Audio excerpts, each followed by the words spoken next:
Right, I think I'm ready. Are you guys ready? Cool. Let's rock and roll.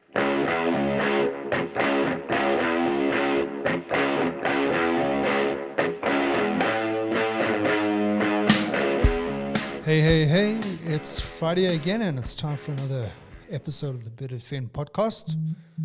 Thanks for joining me as my phone there. Anyway, how are you guys all doing? I'm tempted to ask you how things are going under the lockdown, but I'm sure you guys are so tired of hearing that question all the time. How are you doing under the lockdown? Anyway, I don't know about you, but I'm doing okay, especially now that I know that on Monday we're going to be going down to level 3, which means a lot more things are going to be opening up. A couple of things still are going to be not allowed, but at least we're getting closer, and hopefully we can stay at level 3 for a while and hopefully get down to other levels pretty soon. Right, so in this week's episode, I chat to Carlos Sanchez, who is the frontman of South Africa's own old school heavy metal band called Deadline. So we chat about where it all began, we chat about their last album, some of the accolades that they've achieved over the last couple of years, as well as their new album, which is launching next month. So, without wasting any more time, here is Carlos. Right, Carlos, man, how's it going? Good. Not too bad. Yourself? How's the lockdown treating you?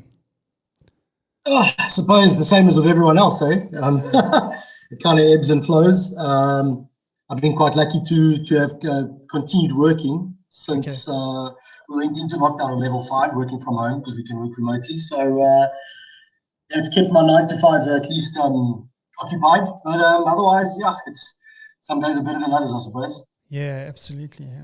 Yeah, absolutely. So the reason why I wanted you on, obviously, is because of Deadline and the band and the music. So it's great to have you here. So I suppose always the best place to start is so where did the band start? When was it, and how did it happen? Yeah, so look, we've been around. We started sort of towards the end of 2014, but I just started gigging. I think our first gig was the 7th of March 2015. Basically, we had our guitarist, Leshak, whose stage name is Raven Chaos. I was in a previous band called Gunship, a Metallica tribute band, and he auditioned for Gunship. He didn't get the gig. And I sort of spoke to him aside, and I was like, look, dude, you're not a thrash metal guitarist. You're a hard rock guitarist. Do you have any of your original, do you have any of your own stuff, etc.? And he was like, yeah, I've been writing stuff over the years, etc., etc. So I was like, yeah, maybe you should look at that, because I think you'd be selling myself short trying to play something other than, like what your style suits. And then, so that conversation sort of kicked something off. He got his stuff together, and then we got a mate, our bassist, Baz. He's always been a massive metalhead, but couldn't play an instrument. So the Shaq called him up and he was like, dude, yeah, Johnny, you know how to play the bass. And Baz was like, yeah, sure, not a problem. We ordered a BC Rich Warlock from the States, and they started, and then I joined in with just crits and vocals and things like that, and then from there, and then it kind of just took off. Okay, that's cool, though. I don't know why, but your sound just disappeared a little bit there. It sounded like you went into the toilet for a moment. Okay, do you have me now? Yeah, got you now. So, you said you were in a Metallica tribute band before. Yeah. When I looked at the influences for Deadline, I was trying to work out why I enjoyed your music so much. And when I looked at the influences for Deadline, things like Metallica, Megadeth, Iron Maiden, Dio, that kind of stuff, I suddenly realized why I enjoyed your music. Is that the collective influences for the guys in the band? Yeah. Look, we all grew up listening to old school metal. A few of us, we're all the same age, sort of from ages 35 to early 40s. So we all grew up listening to either grunge or old school metal, power metal, things like that, thrash metal. So individually, some guys obviously prefer one thing to the next, but when you write, it all comes out in it. And if you listen to our stuff, the first album kind of borders on hard rock, heavy metal. The new album that's coming out next month It's going to have much more heavy metal in it. It's going to be a little bit thrashy. And you can actually hear, like, you can hear in our music, like, there's a lot of, like, sort of metal, old school metal riffs. Like, you can hear the Maiden, the Priest, but then vocal-wise, you'll hear, like, the Metallica or the Megadeth, that type of stuff, because we just try to put everything in the plot, really. I mean, they're very similar anyway, so it's not like you're going too far, you're departing too far from the one influence to the next. Yeah. So you said your new album's coming out. Is that this one that's called Cathedral Point? Cathedral Point, yeah, 20th of June. Okay. And I mean, is that still, with the current circumstances, that's still going to work out nicely for you guys? Looks like it. Look, if it does get delayed, it will be like by something stupid like a week. But so far, so good. We're trying to wrap a few things up now. Obviously, we're going to put it on all the online platforms, and we're going to print copies as well of CDs. We've already spoken to our printers, and they will be working, so they will be available. It's just a matter of getting everything done, and then being able to hopefully it all comes out then on the 20th. That's great. And like when you released your last album, how did you guys release it? Did you like go to a venue and have a release party, or how did you do it? So what we wanted to do the last time is, a lot of bands will have like a release party. What we wanted to do is we wanted to have a release party in all the major cities. So the official release party was at Railways in Pretoria. We're obviously a Pretoria band, so we've got quite a cool following here. So we had a Musa Joel there. And then what we did is the following week we went to Durban. The week after that we did 2 in Cape Town.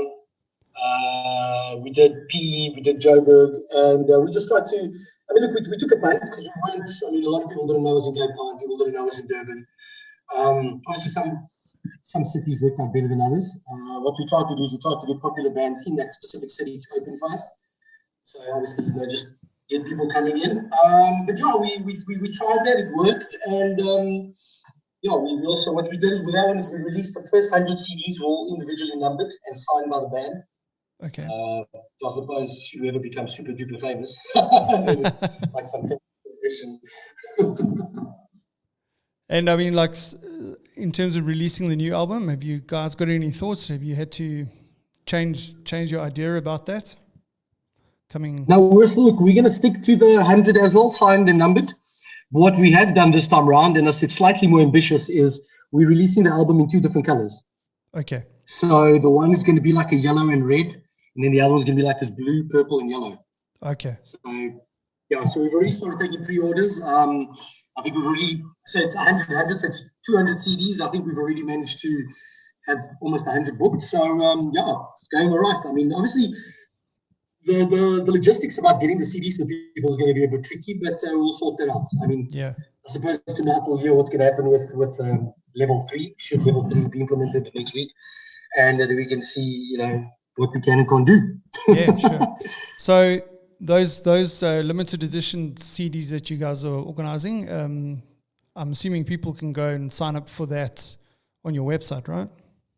Yeah, we've got a website on our Facebook page. Inbox us, but we've got a website and there's a specific link there to pre-orders. You put your name, your address, your number, and you get a choice of. You also got to choose what color you want and a choice of what's your 3 favorite numbers. Okay. Because obviously they're all individually numbered, and unfortunately, 13 and 69 seems to be quite popular, so those were gone right at the start. Yeah. Okay. We won't dive into that. Oh, that's cool. So I think I'll go and sign up. So you guys are a 6-piece band. I mean, was that planned, or was that just the way it happened? Because I can't really think of many bands that have got 6-piece. I think the only one that comes to mind at the moment is Iron Maiden. No, look, it was totally unplanned. We started off as a 5-piece. We were a 5-piece for 4 years. What happened sort of middle of 2018, our founding member, Lashak, or Draven Chaos, he got news. Look, they were gonna immigrate. His wife had been looking for a position, and she found something. I think it was in Australia. They were going to move over there. So we got a good friend of the band, Warwick, to replace him. Whose stage name is Judgmental. But what happened subsequent to that is Leshak's immigration fell through. So we got to August, September, and Warwick had joined. Leshak wasn't going to go, and then we were like, look, are we going to get rid of Warwick? Are we going to continue as a six-piece? And right off the bat, I was like, you know what, we're all mates here. I mean, Warwick doesn't deserve to get the axe. He's done nothing wrong. He's got a hell of a lot of good music he's written. Let's stay as a six-piece. Let's see how it goes. So yeah, we made the call. We stayed at a six-piece. It's been a little bit difficult. As you can imagine, a lot of our clubs and the places we play at aren't geared up for 3 guitars.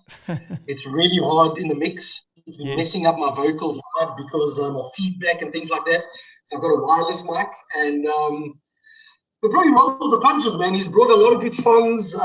He had played for us before when we made it to the final for the Battle for Maiden in 2016, and Leshak had actually booked a family holiday in Thailand, and obviously couldn't cancel that. I mean, look, I don't think we thought we'd ever make the final. There was wanting to fill in for him. So, yeah, he's been, he's sort of been in and around the peripheral, and, yeah, the best act to have. I suppose now, look, Leshak is now finally immigrating. They're supposed to have left by in April, but then lockdown happened. So within the next month or two, I suppose we're going to go back to being a 5-piece. Not that it matters now because we're all at home, but yeah. Clearly, the universe is trying to send him a message. They should be sticking around. We actually had his farewell show on the our last show. So when was it? Beginning of March. Okay. We had a really cool show at the Job Bar, and it was goodbye, Leshak, blah blah blah. He's leaving at the end of the month, and then lockdown. Shame. And then talking about writing songs, I mean, who's got the responsibility of that in the band? Or is it everyone gets together in the band to write stuff? Yeah, look, if you read the album, it says, all songs written by Deadline. We don't go via, like individual member. But what generally happens is the guitarists bring the songs. So it's either Leshak, Sean, or Warwick. They're the main songwriters. And what they do is they give me sort of the skeleton, the shell, like let's say intro, verse, chorus, and then I do all the arrangements and I write the lyrics and the vocal melodies, things like that. There has been 1 or 2 songs that have come already written with vocals, but I won't sing anything I'm not happy with, so I do sort of veto and rewrite, and everything's got to be okay by me. But yeah, it's normally a 2-person process, whichever guitarist is involved and then myself. Unfortunately, I'm too lazy to learn how to play the guitar properly, so I'm like a campfire guitarist. But I've got a good ear for arrangements and stuff. So we present it to the band and then we just get cracking. Yeah, because I was just going to ask, because I mean, you're the lead vocalist or the vocalist for the band, and then I was going to ask if you played any other instruments, but I think you've answered that question. Yeah, very badly. But and you can hear it. You can hear it in the music, and I think that's. You'll hear it more in this album. You can hear the different influences. So obviously, Leshak is more of a hard rock guitarist. Sean is a sort of heavy metal through and through. Like you can hear that Iron Maiden influence. With Leshak, you hear a lot of the older Judas Priest influence. With Warwick, you hear the Judas Priest and the Iron Maiden. So a lot of the guitar work is old school heavy metal. And when you hear my vocals and my vocal melodies, because I'm a massive thrasher, a lot of it you can hear the Testament, the Metallica, the Megadeth, the Death Angel, whatever. So I've had to sort of change my singing style, so it's more old school heavy metal. But you can hear that I've got that sort of thrashier kind of sort of undertone, and I suppose that's what makes our Deadline sound, is that we're playing heavy metal that kind of borders on thrash metal, hard rock. You can't like just say it's heavy metal. So. It's the Deadline sound, I suppose. Yeah. Oh, that's awesome. So, and then talking about awards and that kind of stuff, I mean, you guys have done fairly well in terms of awards. That's actually how I found you guys. I think there was something that came across social media for the South African Metal Music Awards or something like that. Yeah. And I thought, maybe this is a good opportunity to go find out some metal bands in South Africa, because back in the day, you used to go to what is that place out in Kaya Sands? They always used to have the death metal stuff. Was it Tempos? Tempos. Yeah. So I used to go there and watch bands like Chromium and Vices and Nave and those guys. And but like since that place had closed, I hadn't really been getting exposure to metal bands. So I thought, okay, let me go check out who's been nominated. And that's actually how I found you guys on that list. So how did it go with the awards? So look, we got the first year we got nominated in the best thrash metal category. I think that was 2015. We didn't win it. We're not a thrash metal band, so I was quite happy not to have won it because I'd been very sad to have won best thrash metal, not even a thrash band. I'm like one of those purists. Don't call us thrash, we're not thrash, Yeah. And then the second year we were nominated in that category as well as best newcomer. We won best newcomer. Okay. Which is really cool. And the following year we were nominated again in what was it? We were nominated best live album. Best live band. Album of the year. And I think then they changed the nomination. They changed it to best old school metal. So what they did is they combined all the older genres, punk, thrash, power, heavy metal. So we won best live act and best old school metal band. And then the following year, so this is for the 2018 year, they had the awards last year, we won best old school. So we've been nominated 6 or 7 times and we've won 4 awards. Awesome. Well done. Well done. Thanks. And I think you guys deserve it because I must admit that album of yours, it's one of those albums that I can listen to from the beginning to the end without skipping any songs. And there's very few albums that you come across these days where there might be 2 or 3 songs that you connect with and you tend to skip to those ones or put those on your playlist. But I listened to your album from the beginning to the end. So it's pretty cool. Thanks. We actually, when the album came out, a few people did reviews and stuff. And the one review we got, which I found to be very interesting and which I quite enjoyed, is the girl that reviewed us called us Brian Metal. She said you can have a mates over for a beer and a braai and play the album in the background and it won't offend or upset anyone. Yeah, it goes really well with it. So, I'll take that. Why not? Why not? And talking about that, do you, has your music been played on radio or what radio station would they be on? Look, we've been playing a few online radio stations. We've been played on the 93.8. We get played on 93.8 quite regularly. What's that radio station called? Why can't I remember it now? Well, it's not Mix FM, right? Mix FM, there we go. Yeah. Look, we've been fortunate enough, there's a lot of guys overseas that are always sticking their noses in the interwebs and just looking for new stuff to play. So we get played regularly in some American online shows, British, Australian. We've been played on British radio or, local stations, you're talking about Brighton and one in Southampton, stuff like that. So, we were on DSTV. We're on the DSTV channel. Okay. We've actually got a guy, David Westhuizen. He does our PR from time to time, especially when we've got events or big things coming up like an album. Then he always manages to get us, playing on different places, which is really cool. Oh, that's great. That's great. And then, talking about that touring and all that kind of stuff, have you toured around the country or have you stuck around mainly in Joburg? Look, we play mostly Joburg and Pretoria. But like I said, when we did the launch, we went down to Cape Town, Durban, PE. Things worked out really well for us in Cape Town. So they invited us to come back and play at their biannual Summer and Winter Fest, Metal for Africa Summer and Winter Fest. We played at the Summer Fest. And subsequent to that, we've been down to Cape Town one more time. We've been to Bloem, we've been to Botswana, we've been to Grahamstown. So we've pretty much played most of the main towns and cities in the country. Yeah. And then in Johannesburg, what sort of venues are you playing? I see you guys play at Rumour City. Yeah, Rumours, Rock City, Sundowners. Sundowners, Rumours.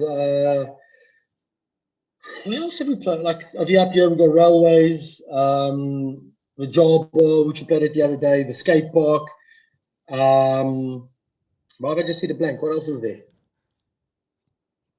What else is there? I can't get this out of my head yet. But obviously venues are getting fewer and fewer. Yes. But there's still a couple of places. Yeah. We played like biker gigs, things like that. Yeah. Cool So, runnings, Centurion. Yeah. And what's the sort of response that you guys are getting when you're playing? Are the guys getting involved? Because as I understand, as a musician, or as musicians for the band, that you guys feed off quite a lot from the energy from the crowd. How do you find the crowd's response? Like, you know what, it depends. Like it's like just like life in lockdown, it ebbs and flows. we're a hell of an energetic, passionate live act. Look, we pride ourselves in our live show. I'm a very energetic front man. I get the crowd going. Yes. I'm very interactive. I'm more a front man than a vocalist, really. So we love to put on a good show. When we play Pretoria, look, it always goes down a treat. Joburg is hit and miss. It really depends. Unfortunately, the music we play is, like, I wouldn't call it outdated, but it appeals more to people sort of from the ages of maybe 30, 35 upwards, because we're playing older genres. And so often with Joburg, and the Joburg scene, a lot of the kids are more into like the deathcore, metalcore, or death metal. So it depends on the night. Like, if you catch a lot of the core kids, they're really not interested. They'll sit and they'll watch a song and they'll walk away and they'll go outside and chill with their mates. So I suppose that a lot of, like, and I think a lot of the time, a lot of the way that we manage to win fans is with our live show. A lot of the younger people, we get them with our energy, we get them involved. I'm very in your face. If you're not singing, I'll tell you, get up here and sing. I'll make you throw your hands in the air. I'll single you out, things like that. We love crowd interaction, but most times people watch us, and we've received this a lot of times. They're like, look, we don't like the music, but we love the energy. And so look, I'll take that. Unfortunately, the people that would love our music just don't go out. Like, some married with kids. Not everyone. Yeah, so it's a bit tough, but like I said, you get some nights you walk out and you're like, oh man, that was so shit. And the other nights are like, wow, and it's the same venue, same fans, or same people. But you guys are loving what you're doing, so you're not going to change your music just to get the fans, look, right? Like I always tell the guys, when we started Deadline, I'm 41 years old now, so when we started Deadline, I was 36 or whatever the case. I always just tell the guys, look, just see it as it's just another round of golf. It's a hobby, it's a passion, it's a way to release stress. We're doing what we want to do. We're doing it the way we want to do it. And if people jump on the bandwagon, so be it. And it looks like people have jumped on the bandwagon. 4 awards later, over 100 gigs, big concerts are supposed to open for Judas Priest. Not that it happened, but so I suppose we had, we're going in the right direction. But you've always just got to be level-headed about it, because you're playing heavy metal is a small genre in the country, and you're playing a outdated sort of version of that genre in South Africa. So it's always going to be hard. So you've got to take every victory and build with it. Yeah, sure. Did you go to the Iron Maiden concert when they came? Of course. I went to Cape Town and Joburg. And I've seen them 9 times. So I've watched Maiden all over the world. Okay, I was supposed to watch them now in July for the 10th time in Prague. Oh. Yeah, and then Corona hit. Excuse me. No. Yeah, well, listen, I must admit that was a very good concert, the one here in South Africa. They came with the whole stage and everything. I don't think many people anticipated that it was going to be that good. No, Maiden is incredible, man. Like I said, I've seen Maiden 9 times now, and I've never seen forget a shit show. I've never seen like an average show. It's always just been 9 or 10 or 12 out of 10, Yeah. They're consummate professionals, and they put so much in, like their attention to detail, everything they do. It's just, it's unbelievable. Yeah, and Bruce Dickinson, talking about energetic frontmen, he's definitely one of those. He doesn't stop. Yeah, look, I model a lot of my sort of my stage persona around him. Okay. He's a massive influence. Awesome, yeah. Right, so I see you rocking a couple of tattoos there. Just 1 or 2. Just 17, yeah. So when did you get your first tattoo? So funny enough, I was a late bloomer. I always wanted tats, but I waited until I think I was like, I can't remember. It was 10 years ago or something. I was 30 already. I was like, I don't know, I I just wanted to be certain. And then I got my first chop. I got this one, which was like a personalized. And then from there on in, it just, it just sort of, it's gotten out of hand. It's addictive, right? I was actually supposed to, the irony of ironies, speaking of tattoos, I was supposed to get a tattoo on the 11th of April of a plague doctor. Ironically, we then got hit by the plague. So my plague doctor will have to wait until another time. That's cool. Like, how do you choose your tattoos? I don't know. It's like I don't go for wanting something rather than wanting ink. Yes. So there's always like an idea, like one day I'm going to get this tattooed, and then you never do. And then like one day you're like, shit, I really want to get ink. Maybe I should get this, or and then you end up getting a tattoo that you wanted 15 days ago, whereas the one you wanted for 15 years, is still not on you. So it's if I get an appointment or if the bug bites, I go and then I do whatever's relevant to me at the time. Most of my tats are music related. Okay. It's a bit of I got some Iron Maiden, some Metallica. What I'll do is I'll do like specific, like this one, for example, is a glam rock chick from the 80s. Okay. And then just done my favorite song. So it's kind of like a tribute to glam rock, Yeah. So I'll take like a picture, like I've got one on my leg. I'm a big Machine Head fan. I put the saber-toothed tiger with like my favorite Machine Head song title, So just mix it up. It always seems to come back to music. Yeah, no, that's cool, man. That's great. Yeah. So you were saying that you guys have played for some bikers before. Are you a biker yourself? No, I'm not. But Basil is our bassist. He's okay. Big into Harley Davidsons, yeah. And I think Warwick, our lead guitarist, he's into like super bikes and stuff like that. So it's a different. Yeah. Look, I love MotoGP. That's my favorite sport, but I've just never. Yeah. So you've never tried. Never. When I was smaller, man, and then it just never.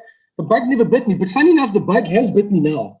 Okay. And I've been really considering I've been considering getting one. Yeah, you must. Man.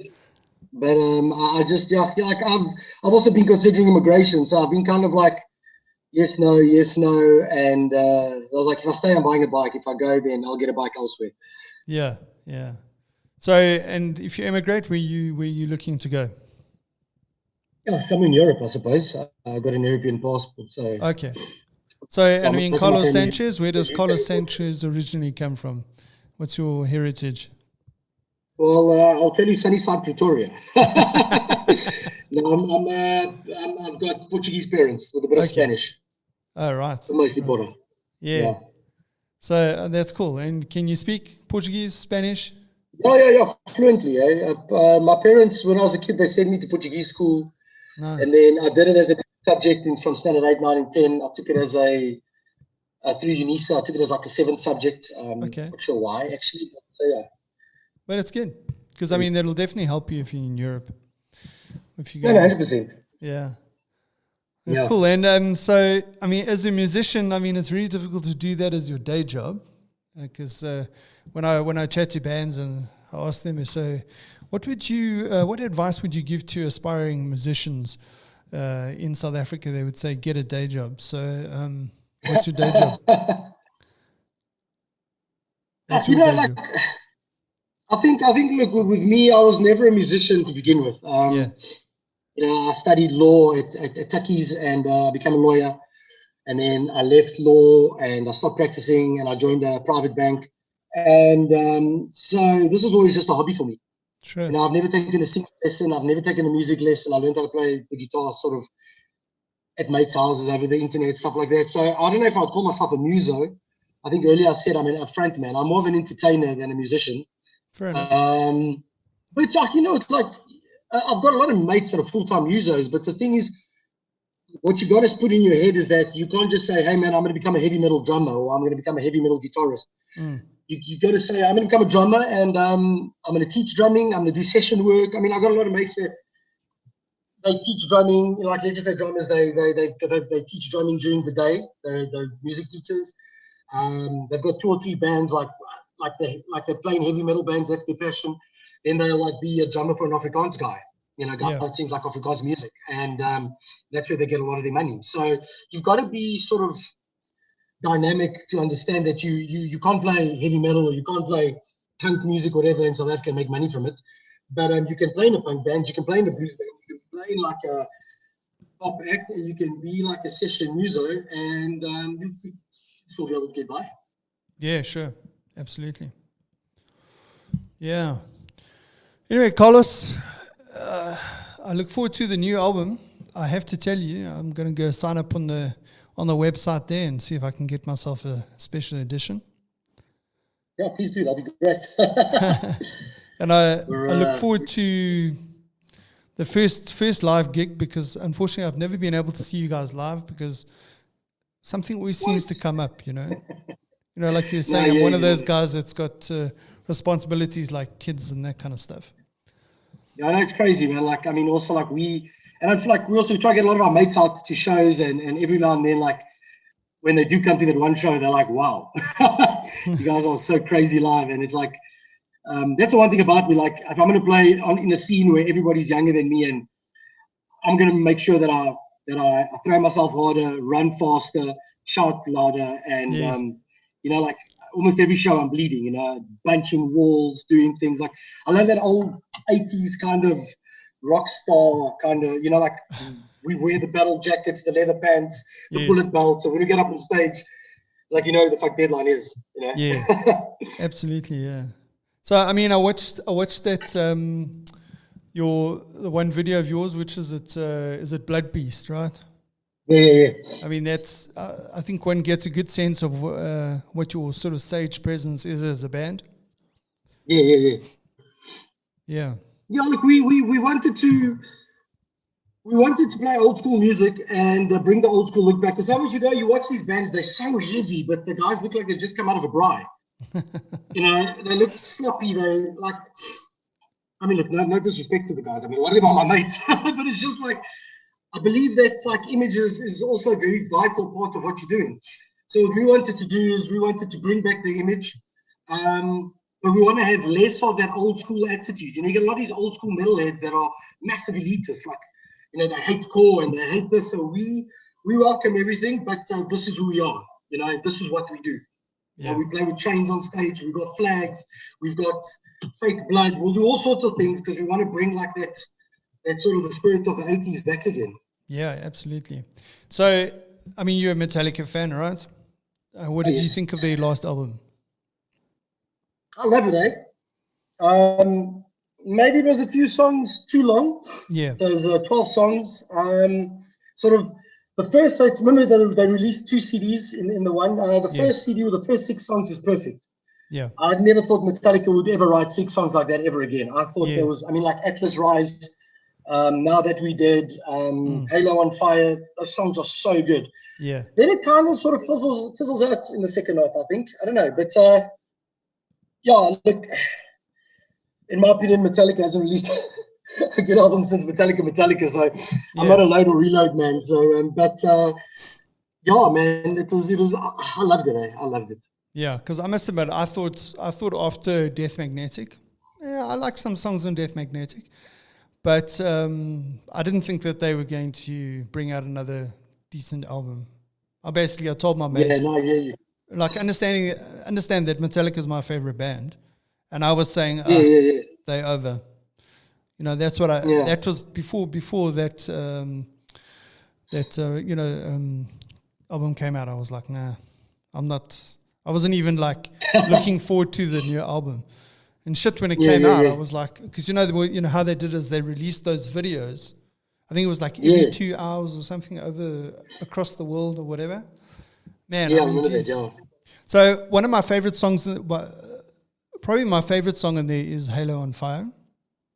So good. It's almost like my Fade to Black for the album. Dude, that's exactly it. I've told my mates that it reminds me so much of Fade to Black. Yeah. When the second half of the song where it goes into that melodic piece, that it actually reminds me a lot of that Fade to Black outro solo. Like, yeah. That's actually the ringtone on my phone, by the way. That part of the song. Nice. So I mean, Fade to Black is probably my favorite Metallica song. I wouldn't say it's their best, but it's my favorite song. But another song that I really enjoy on that album, and partly because of the video. I mean, it's a good song, but also partly because of the video and what you're talking about in terms of what you guys bring to the stage, is Man Unkind. Oh, yeah. You've seen the video, right? The black metal video. Yeah, love it, man. It's like it's one of my favorite songs. That's actually my least liked song on the album. That's fine. We can agree to disagree. The video was shot with the dudes that starred in that Lords of Chaos movie. Yes. The guys that did the black metal, the guys that did that Mayhem. Yeah.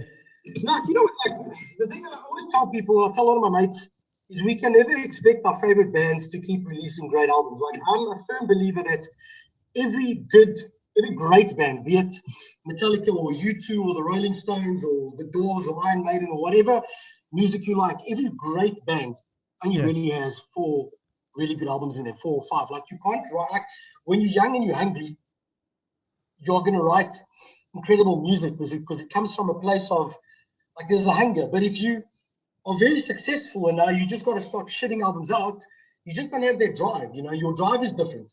You sign a contract, you got to release like 4 or 5 albums on this label.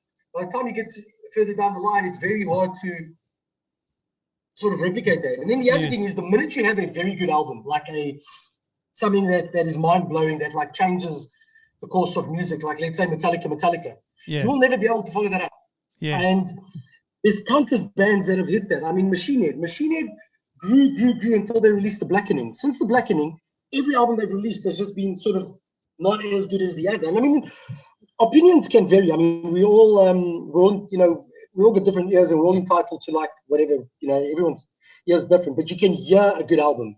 Yeah. You can hear good music, and you may not need to like it, but you can hear it. And I mean, even U2. I mean, U2 is probably like one of the greatest rock bands that's ever lived, but they've only really released 4 or 5 good albums between sort of late 80s and early 90s. And then after that, they just live off the name they've created. So whenever a big band releases an album, I never expect it to be good, because I also know that there's a ton of other younger bands releasing good albums. Yeah. There's hangers in someone else. Yeah, sure. Absolutely. Yeah, because I mean, I saw U2 the last time I've seen them on both occasions that they were here in South Africa, but the last one, I originally wasn't going to go because I was like, I've seen them before, don't really expect much and whatever. And at the last minute, my buddy phoned me and said, hey, listen, he's got some tickets, let's go. And we were in general standing or whatever. And I'll tell you what, it was such an awesome concert because I went there without any expectations. I was just going there for a good time. And it was amazing, yeah. And I often talk about that concert just purely because it was just amazing. But that's exactly it, man. With music, it's if our expectations are lower, we are guaranteed to enjoy it more. If our expectations are higher, I mean, like, you can't expect like, oh wow, Metallica's going to release a new album and you want to hear Master of Puppets or Ride the Lightning, because you're not going to get it. You just got to, and I think maybe with years of being disappointed from Lulu to Saint Anger and whatever, when I got very amped up for the previous, or not the previous one, the one before, Dick Magnetic, and it kind of just, few songs were really cool, but it never gained any momentum. Like, I just felt that every song had just 2 or 3 riffs too many. Yeah. It's almost like, and because Metallica, like, I think they allowed the pressure to get to them. I remember leading up to that, James was going on in the media about, you can hear Master of Puppets and there's a lot of old riffs and we sound more metal. And then when it came out, I was just like, these songs are just too long. Then with this one, I was like, stuff it, let's see what they bring out. If they release a song or 2, then it's okay. And then, they first released Hardwired to Self-Destruct, and I thought, okay, not bad. It's all right. And then they released those other 2, Atlas Rise and Moth Into the Flame, and I was like, sweet shit. Like, I actually personally think Atlas Rise is one of the greatest songs ever.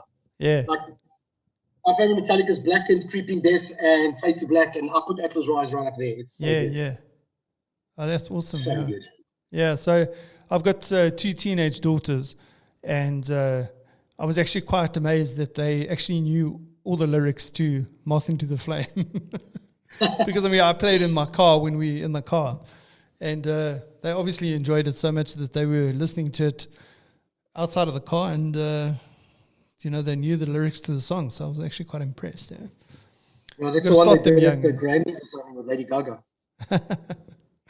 Yeah.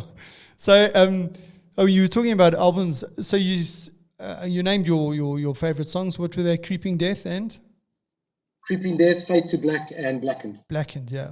So one of my favorite Blackened songs, and it hasn't always been, not favorite songs, but one of the songs I'm enjoying at the moment, which I didn't really hook into for a long time, but I did because of the latest album, because on the deluxe version they've got some live songs that they did. And one of them is the Four Horsemen. Oh yeah, and I love that song. I just love the way that it changes. Yeah. So when in the Metallica, when we did the Metallica tribute show, we played the Four Horsemen. We just used to take away the middle bit. Yeah. So we just played the the Four. It's a tricky one. Like the Four Horsemen, I suppose, because Megadeth released it afterwards as the Mechanics, because the original was the Mechanics. Yes. And then obviously Dave got fired, and I mean, that riff is great. There's so much power and energy. I mean, that early Metallica was just, it was just so fast and so brutal. Like, people talk, like, a lot of these death metal heads, and I always talk about how brutal death metal is. And I mean, and like, I love death metal, and but sometimes I find death metal is like not half as brutal as people make it out to be. Yeah. Like, sometimes brutality is like, if I hear Kill 'Em All and I think that it was written in 1983. Exactly. I'm like, yes, that is 82. I'm like, or you hear one of the first Creator albums, like from 85, like Pleasure to Kill. And it's like so fast and it's so like manic, and you're like, this is brutal. Because nobody was doing this. Yes. Now it's 2020, 2019, 2020. Everyone is like growling and doing it. It's like, it stops being brutal. It's this is the norm. I mean, Metallica take a lot of flack. Everybody hates Lars Ulrich, and everybody's like, they're so fucking boring. But then you're out at a nightclub, and Master of Puppets comes on, or Creeping Death, or Into Sandman, or whatever. Everybody's on the dance floor, like all the haters, Yeah. Like, yeah. I thought you said you hated this band because they said they dad rock. Like, come on, man. Exactly. Exactly. The band that loves to hate. Yeah, exactly. I don't think people want to admit that they like them. So you were talking about Saint Anger. I can't even classify that as an album. But, it was just a disaster. But you know what? I often rate Metallica as a band that does really, really good covers. Like, you just go back to the Garage Inc. album, Turn the Page, that kind of stuff. I would like to start a petition that they need to do a cover of Saint Anger. And I reckon I think they'll do a better job the second time round. Because they've got some good songs in there. It's just the sound is just shit. Yeah. So it's quite interesting. So when they came, I don't know if you saw them when they came in 2006. Yep. And they played at Super Sport Park. Yep. And they played Saint Anger that night. Yeah. With sort of your normal standard tuning, with the drums properly tuned. And it actually sounded really good. Yeah, absolutely. It's amazing what a snare sound does to a song. But, I mean, it sounded really good. But I suppose, there's two ways to look at it, You can think, these guys are so arrogant that they are willing to release any old rubbish. Yeah. And think they'll get away with it. But there's also that whole artistic freedom thing. I mean, no band owes us anything. Our new album is faster, it's heavier, it's more melodic than the previous one. We don't owe anyone anything to record Black Hole City again. Yeah. We're now going to bring out Cathedral Point. And in the same breath, Metallica owes us nothing. And what I like about Metallica is they've changed their sound so many times. Pearl Jam did the same thing. I mean, you got to respect it. A lot of people are like, I just want to become commercially successful, whatever, and they're selling out. But do you blame them? I mean, at the end of the day, you get married, you have kids, you need to put food on the table. You want to give your family the best. So if you've got to sell out, so be it. And I think it's brave. You know, not everyone can be AC/DC, Slayer, or Iron Maiden and play the same song and record it every album. Yes. Like AC/DC has been recording the same album since the 80s, you know? Yes. Everyone's like, oh my God, I love AC/DC. I'm like, guys, they've just released the same album again. Yes. You know? No, you're right. Yeah. So what bands are you listening to at the moment? Look, I'm hectically at the moment into Night Flight Orchestra. Okay. They're like an AOR band. They're like, it's all these dudes from these death metal bands from Sweden. It's the lead singer of Soilwork and the guitarist of Soilwork and the bassist of Arch Enemy. So they've got this like AOR melodic rock band. They are so good. It's like if they're the Journey of this generation. Like right. They are so melodic. And I've been listening to Paradise Lost. The new Paradise Lost is so good. I'm listening to Testament a lot, Creator, Amorphous. I love a lot of this. I've really gotten into this melodic death metal from Scandinavia, like from Sweden, and some of the Finnish stuff like Wolfheart and Morris Principium S, Kalmar. Yeah, I'm like, it's fast becoming my favorite genre. Okay, that's cool. Metal. That's cool. Yeah. Yeah. Do you know a band Volbeat? Volbeat, yeah, very well. Yeah, I enjoy some of their heavier stuff. Yeah, they're one of those bands I don't have much of an opinion on, really. I can see why people love them, but they just don't do anything to me. Okay. But I've seen them live, and I don't know, like, they're quite big in Europe. The first time I saw them live, like, I didn't even know them, and they were like headlining a festival, and I went back to my tent wondering why they were headlining. All right. Because I'd never heard of them just years ago, and I was like, they're so boring. Yeah. And then I started following them, and then I saw that they were just, they're huge in Europe. Like, you have no idea. Like, they are massive. But I mean, it's like Bry metal. You can listen to it in the background. You have your mates over. It's not going to upset anyone or you. So that means that you guys are on the same playlist. Do you realize that? That's great. I'll take it, eh? Hey, I might not like Volbeat, but if someone puts me in the same sentence as Volbeat, I'll take it. Oh, that's cool. Anyway, Carlos, I think it's been a great chat. Thanks very much for having had me. Yeah, thanks for coming on, and I look forward to the new album. I look forward to seeing you guys live when all of this lockdown ends. Let me know. It'll be great to have you there. Right, so I have to say that Deadline is probably one of my favorite bands. Their music has a nostalgic feel for me. It takes me back to when I first started listening to heavy metal back in the mid-'80s. And so if you haven't heard their music before, I would suggest you go jump onto Spotify and go search for Black Wolf City, which is their last album. Sit back and enjoy that. And don't forget to look out for their new album, which will be launching next month, I think on the 20th. Right, and also, I'm sure that you guys, like me, would like to catch them live when we're allowed to do those kind of things again. So, thanks as always for joining me. Don't forget to rate on Apple Podcast, subscribe on Spotify, and drop me a message on Facebook or Instagram. And remember to join us on a Saturday morning at 10 a.m. South African time. You can catch us live on YouTube, Instagram, and Facebook, where I'm joined by my fellow Chops, Lester and Oleg. And that, my friends, is the end. I'll catch you next time.